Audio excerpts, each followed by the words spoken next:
Le di un auto a mi padre por Navidad, pero me dijo, el mejor regalo para mí sería que desaparecieras, así que esa noche, mientras dormía, agarré las llaves del auto y me fui, pero ahora me llama para que pague sus facturas médicas. Me llamo Daniel, tengo 32 años, y aunque hoy me miro al espejo y veo a un hombre que ha luchado por salir adelante, hay días en que todavía siento el eco de las voces de mis padres, diciéndome que no valgo nada. Crecí en una familia pequeña, solo éramos mi madre, María, mi padre, Raúl, y yo. No había hermanos, no había primos cercanos, no había abuelos que vinieran a suavizar las cosas. Solo nosotros tres, atrapados en un ciclo de amargura que parecía no tener fin. Desde que tengo memoria, mis padres me trataron como si yo fuera un error, una carga que les cayó encima sin pedirlo. No recuerdo un solo día en que me dijeran que me querían. Ni un abrazo. Ni una palmada en el hombro. Solo quejas, gritos y reproches. Si no fuera por ti, ya tendríamos una casa mejor, solía decir mi madre mientras fregaba los platos con tanta fuerza que parecía que iba a romperlos. Todo lo que gastamos en tus cosas, en tu comida, en tu ropa. Es por ti que estamos así. Yo era solo un niño, quizás de 7 u 8 años, y no entendía por qué me culpaban. ¿Acaso yo había pedido nacer? ¿Acaso yo elegí que gastaran su dinero en mí? Pero esas palabras se me clavaban como cuchillos, y con el tiempo, aprendí a quedarme callado, a agachar la cabeza y a tratar de ser lo menos molesto posible. Mi padre, Raúl, era aún peor. Él no solo me echaba en cara el dinero. Él me miraba como si mi sola existencia lo ofendiera. Eres débil, Daniel. Nunca vas a ser nada. Mírate, ni siquiera puedes ayudarme a cargar esas cajas. Yo tenía 10 años, y las cajas de las que hablaba eran pesadas incluso para un adulto. Pero no importaba. Para él, yo siempre era insuficiente. Si sacaba buenas notas en la escuela, no decía nada. Si sacaba una mala nota, me gritaba durante horas, diciendo que estaba desperdiciando su dinero en mis cuadernos y lápices. ¿Para qué te pago la escuela si no sirves ni para eso?, me decía, con los ojos inyectados de rabia. A veces, cuando era pequeño, soñaba con que un día mis padres me mirarían con orgullo. Imaginaba que llegaba a casa con un trofeo de la escuela, o que conseguía un trabajo y les llevaba un montón de dinero, y entonces me dirían, Daniel, eres un buen hijo. Estamos orgullosos de ti. Ese sueño me mantuvo vivo durante mucho tiempo. Era como una lucecita al final de un túnel oscuro, algo que me hacía seguir adelante aunque cada día en esa casa fuera un golpe más a mi autoestima. Cuando cumplí 15 años, las cosas empeoraron. Mi padre empezó a tener problemas de salud. Le diagnosticaron diabetes tipo 2, y luego vinieron complicaciones, problemas en los riñones, presión alta, dolores en las articulaciones. Los médicos le decían que necesitaba cuidarse, tomar medicamentos, hacer dieta, pero él no hacía caso. Seguía comiendo lo que quería, bebiendo cerveza los fines de semana, y cuando se sentía mal, se desquitaba con nosotros. Todo esto es tu culpa, Daniel, me decía. El estrés de mantenerte me está matando. Yo no entendía cómo podía culparme de su enfermedad, pero sus palabras se me grababan en la cabeza, como si de verdad yo fuera el veneno que lo estaba destruyendo. Mi madre no era mucho mejor. Ella se pasaba el día quejándose de que tenía que cuidar de un hombre enfermo y de un hijo inútil. Si no tuviera que estar pendiente de ti, podría trabajar más y no estaríamos en esta miseria, me decía. Pero yo ya trabajaba. A los 16 años, empecé a repartir volantes en las calles después de la escuela. Luego conseguí un trabajo de medio tiempo en una tienda de abarrotes, cargando cajas y limpiando pisos. Todo el dinero que ganaba se lo daba a mi madre. Cada peso. Pensaba que si les ayudaba, si les demostraba que no era una carga, tal vez me querrían. Tal vez me aceptarían. Pero no funcionó. Nunca era suficiente. Si les daba 500 pesos, mi madre decía, ¿y esto qué? Esto no alcanza para nada. Si les daba 1000, mi padre gruñía, deberías estar ganando más a tu edad. Eres un inútil. No importaba cuánto me esforzara, siempre había algo malo en mí. Siempre era yo el problema. Cuando terminé la preparatoria, decidí que no podía seguir viviendo así. Me mudé a la ciudad, a un departamento diminuto que apenas podía pagar. Conseguí un trabajo como asistente en una oficina, y aunque el sueldo no era gran cosa, era suficiente para mí. Por primera vez en mi vida, sentí que podía respirar. No tenía a nadie gritándome, nadie diciéndome que era un fracaso. Pero, aunque estaba lejos de mis padres, no podía dejar de pensar en ellos. No porque los extrañara, sino porque todavía tenía esa esperanza, esa maldita esperanza de que algún día me vieran como un buen hijo. Así que empecé a enviarles dinero. Cada mes, les mandaba una parte de mi sueldo. Pagaba las facturas de luz, agua, teléfono. Cuando mi padre necesitaba medicamentos o citas con el médico, yo las cubría. No era mucho, pero cada peso que enviaba era una ofrenda, una súplica silenciosa para que me quisieran. Cada vez que pagaba una factura médica de mi padre o compraba los medicamentos que necesitaba, me imaginaba que un día me llamaría y me diría, Daniel, gracias. Eres un buen hijo. Pero ese día nunca llegaba.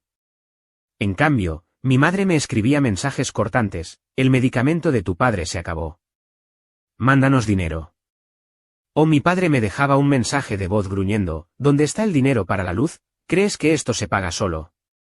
Ni un hola, ni un ¿cómo estás? Solo exigencias. Aún así, seguí haciéndolo. No sé por qué. Tal vez porque era lo único que me conectaba con ellos. Tal vez porque, en el fondo, todavía creía que podía ganarme su amor. Me decía a mí mismo que, si les demostraba que no era una carga, que podía cuidarlos, entonces cambiarían. Entonces me verían como algo más que un error. Luego, unas semanas después, sentado en mi sofá con una cerveza, me puse a pensar qué podría hacer para que mis padres me quisieran de verdad, y ahí se me ocurrió la estúpida idea de regalarle un auto a mi padre. No fue una decisión fácil. Un auto no es algo que compras por impulso, especialmente no con mi sueldo. Pero llevaba años ahorrando, y aunque quería usar ese dinero para dar el enganche de un departamento propio, pensé que esto era más importante. Mi padre siempre se quejaba de que no podía moverse fácilmente por el pueblo, de que los taxis eran caros, de que sus citas médicas eran un dolor de cabeza porque dependía de otros. Un auto cambiaría eso. Le daría libertad, comodidad. Y, en mi mente, era el gesto definitivo. Si les daba un auto, no podrían seguir viéndome como un inútil. Tendrían que reconocerme como un buen hijo. Pasé semanas investigando. Quería algo práctico, algo que no fuera demasiado caro de mantener, pero que fuera confiable. Finalmente, encontré un auto usado pero bonito, un modelo del 2018 en buen estado. Era azul, con interiores limpios y un motor que, según el mecánico, duraría años. Negocié con el vendedor, usé casi todos mis ahorros, y lo compré. Cuando me entregaron las llaves, sentí una emoción que no había sentido en años. Me imaginé a mi padre abriendo la puerta, viendo el auto en la entrada, y sonriendo por primera vez en su vida. Me imaginé a mi madre abrazándome, diciendo, Daniel, no sabíamos que eras capaz de esto. Era una fantasía, lo sé, pero en ese momento me parecía posible. Planeé todo con cuidado. Decidí que llevaría el auto al pueblo el 24 de diciembre, como un regalo de Navidad. Llamé a mi madre para confirmar que estarían en casa, y aunque su tono fue tan frío como siempre, ¿qué quieres, Daniel? Estamos ocupados, me dijo que sí, que estarían ahí. No les dije nada del auto. Quería que fuera una sorpresa.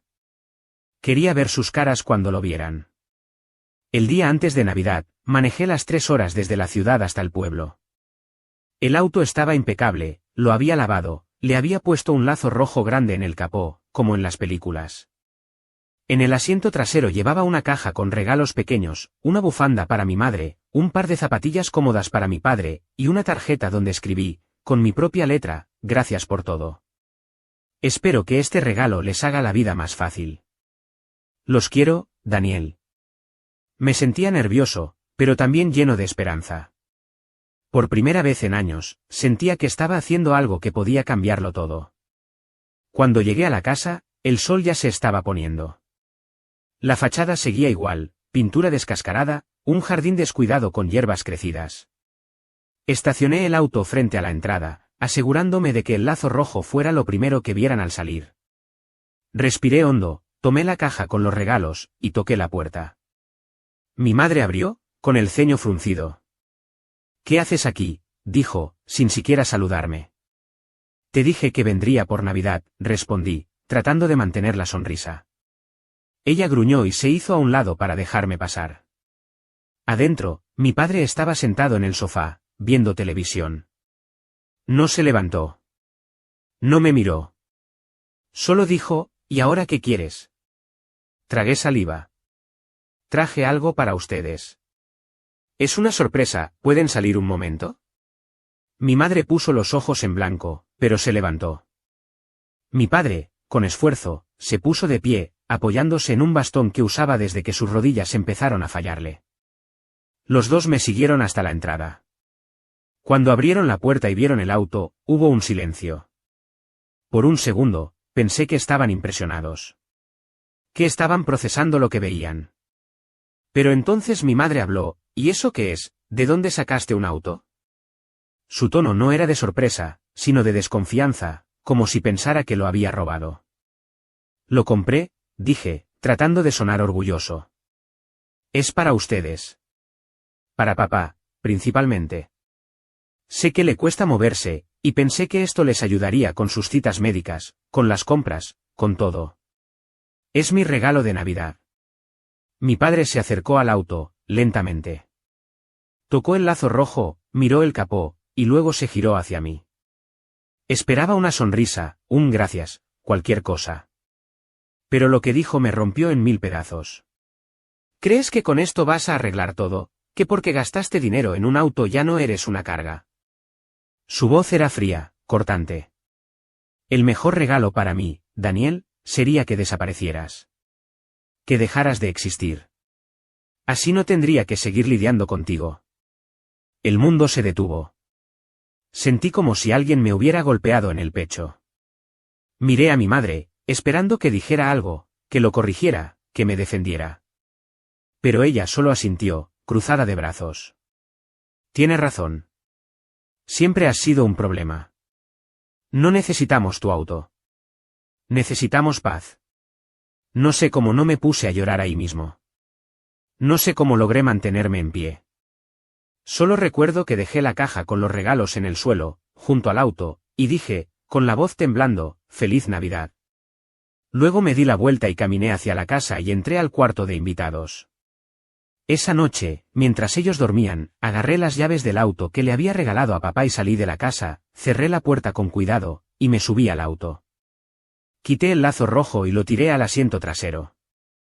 Encendí el motor, y el sonido del auto rompió el silencio de la noche. Mientras manejaba lejos del pueblo, no miré atrás. No quería ver esa casa, ni ese pueblo, ni nada que me recordara a ellos.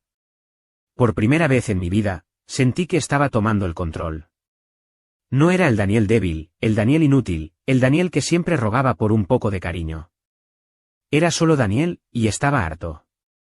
Me dije a mí mismo que ya había intentado muchas veces que mis padres me quisieran, pero este era el momento de parar, y lo iba a hacer. Volví a mi ciudad y cuando llegué a mi departamento, eran las 3 de la mañana. Estacioné el auto en la calle, y me quedé sentado dentro, mirando el volante. No sabía qué sentía. ¿Alivio? ¿Rabia? ¿Tristeza? Todo al mismo tiempo, supongo. Pero también había algo nuevo, algo que no había sentido antes, una chispa de libertad. Por primera vez, me permití pensar que tal vez no necesitaba su aprobación. Tal vez no necesitaba seguir corriendo detrás de un amor que nunca me darían.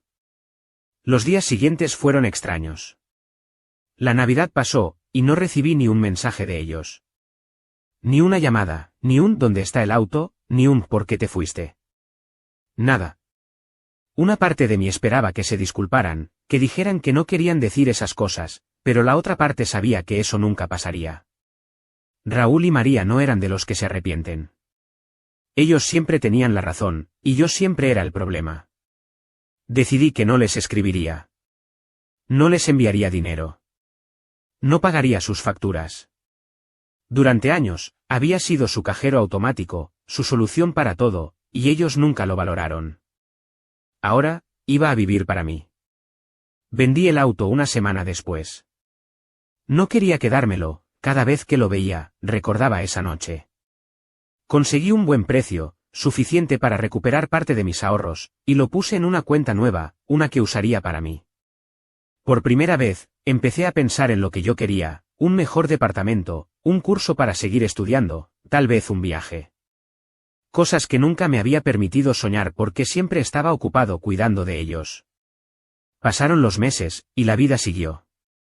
Me enfoqué en mi trabajo, hice algunos amigos en la oficina, incluso salí un par de veces con una chica que conocí. No era perfecto, pero estaba empezando a sentir que podía construir algo mío, algo que no tuviera el peso de mi pasado. Pero entonces, unas semanas después, mi teléfono sonó. Era un número que no reconocí, pero cuando contesté, la voz al otro lado me hizo congelarme. ¿Daniel? Soy tu padre.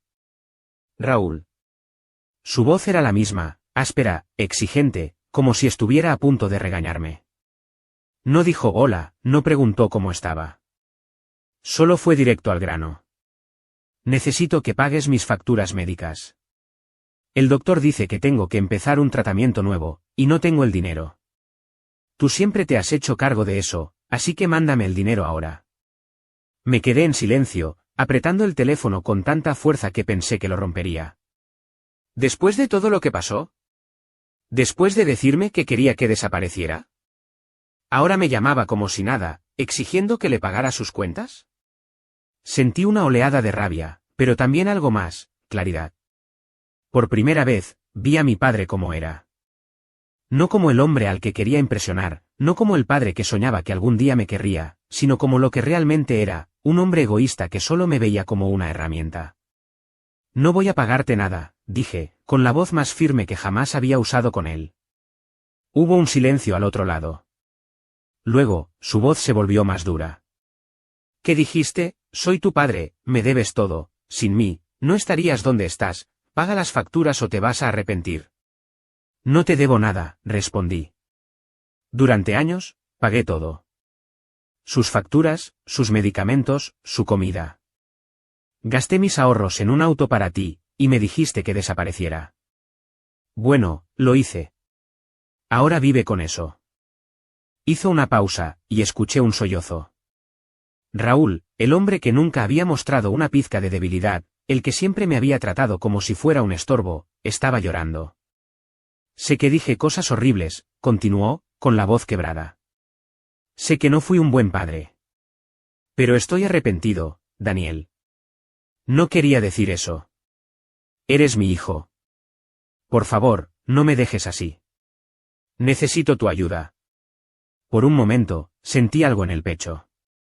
No era lástima, no era amor, sino un eco de ese niño que siempre quiso que su padre lo mirara con orgullo. Ese niño que soñaba con un abrazo, con un estoy orgulloso de ti. Pero entonces recordé todo. Los años de gritos, de reproches, de sentirme como una carga. La Navidad en la que les di un auto, mis ahorros, mi corazón, y él me dijo que quería que desapareciera. Recordé a María, asintiendo, como si yo no fuera nada. Recordé cada peso que les di, cada factura que pagué, cada sacrificio que hice, y como nunca fue suficiente. No, dije, con una calma que me sorprendió. No voy a ayudarte. Hubo un silencio al otro lado. Luego, Raúl dejó escapar un sollozo más fuerte. Daniel, por favor, suplicó, con la voz rota. Estoy muriendo. No tengo mis medicamentos, no tengo nada. Si no me ayudas, no sé qué va a pasar, eres mi hijo, no puedes hacerme esto. Colgué sin decir una sola palabra más. Mi corazón latía como loco, pero no era miedo. Era algo más grande, algo que me hacía sentir vivo. Bloqueé su número, y luego bloqueé el de mi madre, porque sabía que ella llamaría después, con sus quejas y sus chantajes. No quería escucharlos. No quería volver a esa vida. No supe mucho de ellos después de eso. Escuché rumores, cosas que me contaron vecinos del pueblo cuando los encontré por casualidad. Dijeron que Raúl y María perdieron la casa porque no podían pagar las deudas. Que Raúl no pudo costear su tratamiento, y que su salud empeoró. Que terminaron pidiéndole ayuda a parientes lejanos, pero nadie quiso hacerse cargo. No sé si es verdad, y no me interesa. No quiero saber qué pasó con ellos. No porque los odie, sino porque ya no son mi responsabilidad. Durante demasiado tiempo, cargué con su peso, con su desprecio, con su amargura. Ahora, estoy libre. He aprendido que la familia no es solo sangre. Es respeto, es amor, es reciprocidad. Raúl y María nunca me dieron eso, y está bien. No los necesito. Me tengo a mí mismo, y eso es más que suficiente. Suscríbete para más historias diarias.